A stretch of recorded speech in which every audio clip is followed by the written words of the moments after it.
Blood দিব নির্দ্বিধায়, blood দিতে কেউ করবো না ভয়। আজকে আমি ঢাকা মেডিকেলে ব্লাড ব্যাংকে বসে এই ভিডিওটা আপনাদের সাথে শেয়ার করা।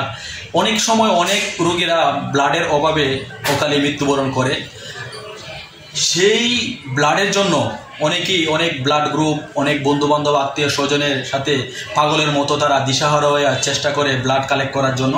তারপরেও তারা অনেক সময় ব্লাড কালেক্ট করতে পারে না। আবার অনেক সময় ব্লাড গ্রুপ তাদের আত্মীয় স্বজন বা প্রতিবেশীদের সাথে যদি মিলে, তারপরেও তারা সেই ব্লাডটা সংগ্রহ করতে পারে না। যাদের সাথে ব্লাড গ্রুপটা মিলে তারা অনেক সময় ব্লাড দিতে দ্বিধাবোধ করে যে আমি যদি ব্লাড দিই তা আমার কোনো প্রবলেম হয় কি না, এরকম একটা দুশ্চিন্তা বা ভয়ভীতি তাদের ভিতরে কাজ করে। আর সেই সকল ব্যক্তিদের জন্যই আজকের এই ভিডিও শেয়ার করা। আমরা একটা সুস্থ মানুষ যদি 3 মাস পর পর যদি ব্লাড দেয় তাহলে তার কোনো প্রবলেম হবে না। কারণ আমরা সাধারণত 6 মাস পর পর প্রত্যেকটা মানুষের শরীরে ব্লাডটা কিন্তু 6 মাস পর পর এটা চেঞ্জ হয়। যে ব্লাডটা থাকে এই ব্লাডটা 6 মাস পরে ওকিজি হয়ে যায়, তারপর নতুন করে আবার ব্লাড তৈরি হয় শরীরে এবং সেই ব্লাড এভাবেই চলতে থাকে। তাহলে আমরা যদি এই 3 মাস পরে পরে আমার ব্লাড গ্রুপ যদি কোনো রুগী রুগীর গ্রুপের সাথে মিলে, তাহলে আমি ব্লাড দিলে আমার কোনো প্রবলেম নাই।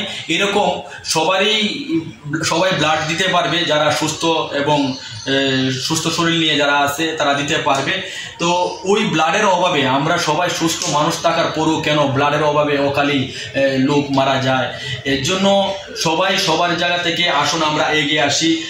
যখনই দেখবো যে ব্লাডের অভাবে কোনো রুগী মৃত্যু সজ্জায়, সবাই আমরা সেই ব্লাড দেওয়ার জন্য সেখানে এগিয়ে আসবো। ব্লাড দিলে কোনো সুস্থ মানুষের কোনো প্রবলেম হবে না, বরং আপনার এক ব্যাগ ব্লাড দ্বারা আরেকটা মানুষের জীবন ফিরে পাবে। আসুন আমরা কোনো ব্লাড দিতে গিয়ে কোনো ভয় ভীতি বা দুশ্চিন্তায় যেন কাজ না করে। এর জন্যই নিজের ইচ্ছায় নিজের আগ্রহ দেখিয়ে সবসময় চেষ্টা করব একটা মস্ক রোগীকে এবং একটা অসুস্থ রোগীকে ব্লাড দিয়ে যদি আমি সুস্থ করতে পারি, এটাই আমার থাকবো চেষ্টা। এরকম চেষ্টা প্রত্যেকটা মানুষের যেন থাকে, প্রত্যেকটা মা বোনদের, ভাই বোনদের সবারই ভিতরে যেন একটা আগ্রহ থাকে, তাহলে ব্লাডের ক্রাইসিসে কোনো রোগী অকালেই মৃত্যুবরণ করবে না।